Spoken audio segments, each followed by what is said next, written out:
दोस्तों, आज मैं आपको एक ऐसा वाकया सुनाने जा रहा हूँ जिसे सुनकर दिल कांप उठेगा और आंखें अपने आप नम हो जाएंगी। ये वाकया है अल्लाह के एक सच्चे वली और एक नाचने गाने में डूबी हुई लड़की का। एक तरफ वो शख्स जिसकी जिंदगी सजदों में गुजरती थी और दूसरी तरफ वो लड़की जिसकी जिंदगी तालियों, संगीत और गुनाह के शोर में डूबी हुई थी। लेकिन दोस्तों, जब रहमत उतरती है तो गुनाहों की दीवारें भी ढह जाती हैं और कभी कभी एक ही सजदा इंसान की तकदीर बदल देता है। तो सुनिए हजरत सैयदना जुन्नून मिस्री रहमतुल्लाह अलैहि और एक नचनिया लड़की का ये हैरत अंगेज वाकया। दोस्तों, वो दौर था जब मिस्र की जमीन पर अल्लाह के एक बड़े वली का नूर फैला हुआ था।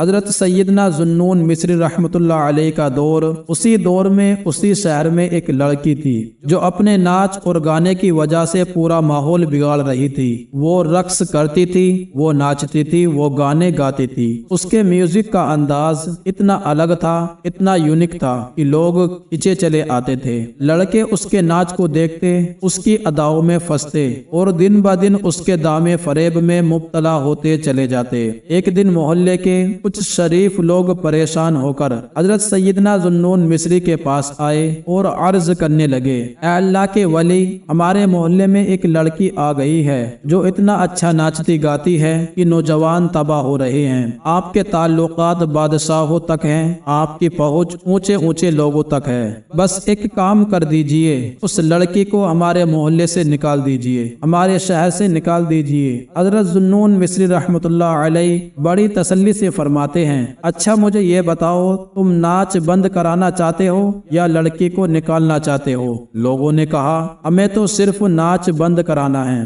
तब हजरत जुन्नून मिस्री ने वो बात कही जो सूफिया की पहचान है।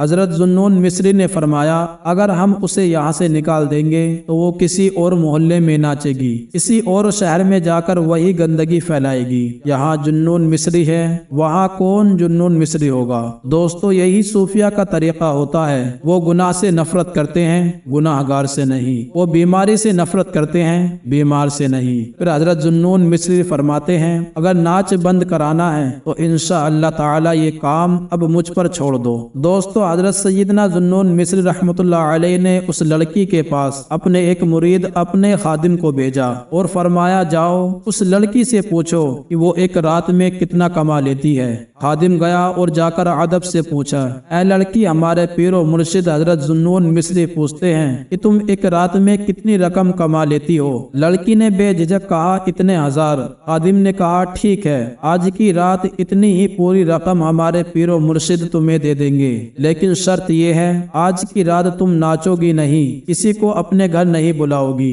जब तक ये पूरी रकम तुम्हें अदा न कर दी जाए। दोस्तों, ये सुनकर वो लड़की खुश हो गई। उसके दिल में ख्याल आया, अब तक तो वो आवारा लड़के मेरा नाच देखने आते थे, आज तो तस्बीह और मुसल्ले वाले जुन्नून जैसे वली खुद मेरे पास आने वाले हैं। हर इंसान अपने अपने दिमाग के मुताबिक सोचता है, अपनी सोच के मुताबिक मायने निकालता है। इधर रात हुई, हजरत जुन्नून मिस्री ने इशा की नमाज अदा की, अपने कंधे पर मुसल्ला डाला और फिर उस लड़की के घर की तरफ बढ़े। जैसे ही हजरत जुन्नून मिस्री उस घर में दाखिल हुए, लड़की ने जिंदगी में पहली बार उन्हें देखा और उसने दिल ही दिल में सोचा, अब तक जो भी आते थे मुझे ऐसी लालच भरी नजरों से देखते थे जैसे कसाई की दुकान पर गोश्त के लोथड़े को देखा जाता है, लेकिन ये शख्स नजरें झुकाए हुए है, सलाम कर रहा है। लड़की ने पूछा, जुन्नून, माजरा क्या है? हजरत जुन्नून मिस्री फरमाते हैं, मैंने पूरी रात की कीमत अदा कर दी है, आज की रात तुम्हें मेरे साथ गुजारनी है।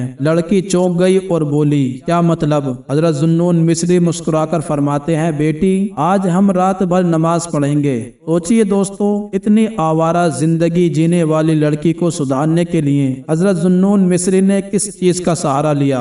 नमाज का। लड़की बोली, लोग तो मुझे लालच भरी नजरों से देखते हैं और आप मुझे बेटी कह रहे हैं? लड़की बोली, जैसे लोग खाने की डिशों को लालच भरी नजरों से देखते हैं, वैसे ही लोग मुझे देखते हैं, आप मुझे बेटी कह रहे हैं? हजरत सैयदना जुन्नून मिस्री बड़ी नरमी से फरमाते हैं, बेटी, वो मुसलमान और है, मैं मुसलमान और हूँ। इस्लाम में अगर किसी मजबूरी के तहत लड़की को देखना ही पड़ जाए तो देखने का अंदाज ये होता है, अगर बड़ी हो तो माँ के बराबर, अगर बराबर की हो तो बहन के बराबर, और अगर छोटी हो तो बेटी के बराबर। इसके अलावा इस्लाम किसी चौथे नजरिए की इजाजत नहीं देता। ये सुनकर लड़की की आंखें झुक गईं। फिर उसने धीमी आवाज में कहा, बाबा मैं तो मुसलमान हूँ, लेकिन मैंने जिंदगी में कभी नमाज नहीं पढ़ी, मुझे नमाज पढ़नी आती ही नहीं। हजरत जुन्नून मिस्री मुस्कुराए और फरमाया, कोई बात नहीं बेटी, वुजू करो और मेरे पीछे खड़ी हो जाओ, जैसे मैं करूँ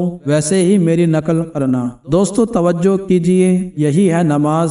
वो लड़की खड़ी हो गई। हजरत जुन्नून मिस्री ने कुरान पढ़ना शुरू किया। दोस्तों कुरान का अपना असर होता है। कुरान दिलों को बदल देता है। कुरान इनकलाब पैदा करता है। कुरान दिलों की जंग को साफ करता है। कुरान दिलों को चमका देता है। यही वो किताब है जिसने 23 साल की थोड़ी सी मुद्दत में अरब के बोरिया नशीनों को हिदायत का आसमान बना दिया। कुरान की बरकत से फारूक आजम को इस्लाम मिला। एक बहन ने कुरान पढ़ा और उमर जैसे शख्स मुसलमान हो गए। मेरे आका सल्लल्लाहु तआला अलैहि वसल्लम फरमाते हैं, कुछ शहर जंग से फतेह हुए, लेकिन मदीना वो शहर है जो कुरान से फतेह हुआ। हजरत जुन्नून मिस्री कुरान पढ़ते जा रहे थे और वो लड़की जो सारी उम्र नाच गाने और तमाशों में डूबी रही, जिसे कभी रोना ही नहीं आया, आज हिचकियां लेकर रो रही थी। आंसू थमने का नाम नहीं ले रहे थे। कहा जाता है गुनाहों के धब्बे जो दिल पर लग जाते हैं उन्हें 7 समंदर का पानी भी नहीं धो सकता, लेकिन शर्मिंदगी और नदामत के आंसू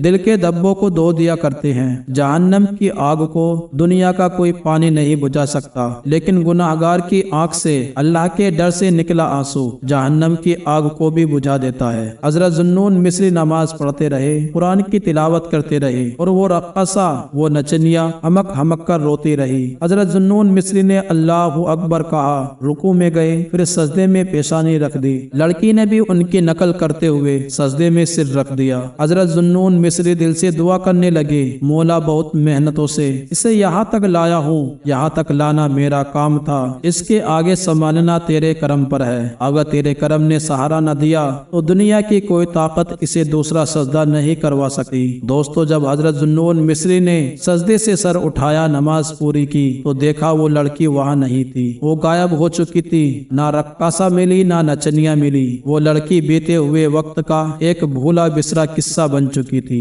दोस्तों अब वो मंजर सामने आया। उसने हजरत सैयदना जुन्नून मिस्री के कदमों तले जमीन खिसका दी। हजरत जुन्नून ने जैसे ही उस जिस्म पर पड़ा हुआ कपड़ा हटाया तो देखा कोई और नहीं, वही रक्कासा, वही नचनिया चंद दिन पहले जिसे उन्होंने अपनी जिंदगी का पहला सजदा करवाया था। आज वही औरत एक लाश की सूरत में उनके सामने पड़ी थी। हजरत जुन्नून ने फौरन उसके चेहरे पर कपड़ा डाल दिया और दिल ही दिल में कहा, ये औरत है, इसे नहलाने के लिए भी औरतें चाहिए, इसे कफन पहनाने के लिए भी औरतें चाहिए। हजरत जुन्नून मिस्री फौरन शहर की तरफ लौटे। कुछ मर्दों को साथ लिया और कुछ खवातीन को साथ लिया और फरमाया, चलो एक वलिया को गुस्ल देना है, कफन पहनाना है। जब सारा मजमा वहाँ पहुँचा तो दोस्तों वहाँ कुछ भी नहीं था, ना कोई लाश ना कोई जिस्म। हजरत जुन्नून बेचैन हो गए, या अल्लाह वो लाश कहाँ चली गई। उसी वक्त वहाँ एक नूरानी खत दिखाई दिया जिस पर लिखा था, जुन्नून जो हमारे हो जाते हैं हम उन्हें किसी और के कफन दफन का मोहताज नहीं रखते, उनका इंतजाम हम खुद किया करते हैं। ये पढ़कर हजरत जुन्नून मिस्री सोचने लगे, या अल्लाह मैंने तो बस एक सजदा करवाया था, इतनी मकबूल कैसे हो गई। रात बीती, नींद आंखों में कोसों दूर थी। फिर अचानक हजरत जुन्नून की आंख लग गई और जो देखा वो देखने वाला मंजर था। वही लड़की जन्नती लिबास पहने हुए जन्नत के बागों में टहल रही थी। वो कामयाब हो गई थी। हजरत जुन्नून मिस्री ने पूछा, ए लड़की, तू वही रक्कासा है ना जो हमारे मोहल्ले में नाचती थी, रक्स करती थी, ये बता तुझे ये मकाम कैसे नसीब हो गया। लड़की ने जवाब दिया, ए जुन्नून, वो एक सजदा जो मैंने तुम्हारे साथ, उस सजदे से सर उठाने से पहले पहले अल्लाह ने मुझे मकाम विलायत अता कर दिया, मुझे विलायत का मनसब अता कर दिया। दोस्तों अब ये वाकया अपने आखिरी मोड़ की तरफ बढ़ रहा है। एक ऐसा मोड़ जहाँ इंसान समझ जाता है कि अल्लाह के यहाँ ना गुनाह भारी होता है ना गुजरा हुआ कल भारी होता है। वो बस अब जो आगे आने वाला है वो इस कहानी की रूह है, वो पैगाम है जो हर दिल तक पहुँचना चाहिए। और दोस्तों اگر ایسی ہی روحانی دل بدل دینے والی کہانیاں آپ تک پہنچتی رہیں تو ویڈیو کو لائک ضرور کیجیے تاکہ یہ پیغام زیادہ سے زیادہ لوگوں تک پہنچے، اور ہمارے چینل ایم کے رضا اسٹوریز کو سبسکرائب ضرور کریں، کیونکہ یہاں کہانیاں نہیں عبرت سنائی جاتی ہے۔ اور اس ویڈیو کو زیادہ سے زیادہ شیئر کیجیے، ہو سکتا ہے آپ کا شیئر کسی کی زندگی کا پہلا سجدہ بن جائے۔ تو دوستو ملتے ہیں نیکسٹ ویڈیو میں، تب تک کے لیے اللہ حافظ۔